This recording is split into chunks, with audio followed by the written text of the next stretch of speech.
কিন্তু এই যে বুধবারে যে ৩,০০০ টাকা ঢুকেছে, অনেকেই ভাবছে যে তারা হয়তো বেশি টাকা পেয়ে গেল, আমরা হয়তো আর পাবো না। লক্ষ্মীর ভান্ডারের ১৩টা পেজ দেখে আপনারা অনেকেই মহিলা রয়েছেন বলছিলেন যে আমরা লক্ষ্মীর ভান্ডার নিব না, কিন্তু বুধবার থেকে যে ৩,০০০ টাকা ঢুকছে অ্যাকাউন্টে, সেই টাকা ঢোকার সাথে সাথে লক্ষ্মীর ভান্ডারের ফর্ম নেওয়ার জন্য হিড়িক শুরু হয়ে গেছে অঙ্গনারী কর্মীদের কাছে, অর্থাৎ তাদের কাছে এখন গেলে নাকি ফর্ম পাওয়া যাচ্ছে না। তো আপনাদেরকে বলে রাখি, আপনারা তাড়াহুড়ো করবেন না, ৩ মাস সময় আছে।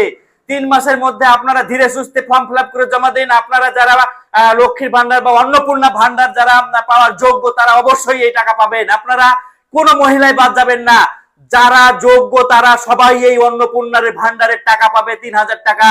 আমি এর আগেও ভিডিও করে আপনাদেরকে জানিয়েছি। কিন্তু এই যে বুধবারে যে ৩,০০০ টাকা ঢুকেছে, অনেকেই ভাবছে যে তারা হয়তো বেশি টাকা পেয়ে গেল, আমরা হয়তো আর পাবো না, আমরা ফর্মটা জমা দিতে পারলাম না। এরকম কোনো ব্যাপার না, আপনারা সবাই টাকা পাবেন। ধীরে সুস্থে ফর্ম ফিল আপ করুন, ৩ মাস টাইম আছে। আর এই ভিডিওটি বেশি পরিমাণে শেয়ার করে দিন।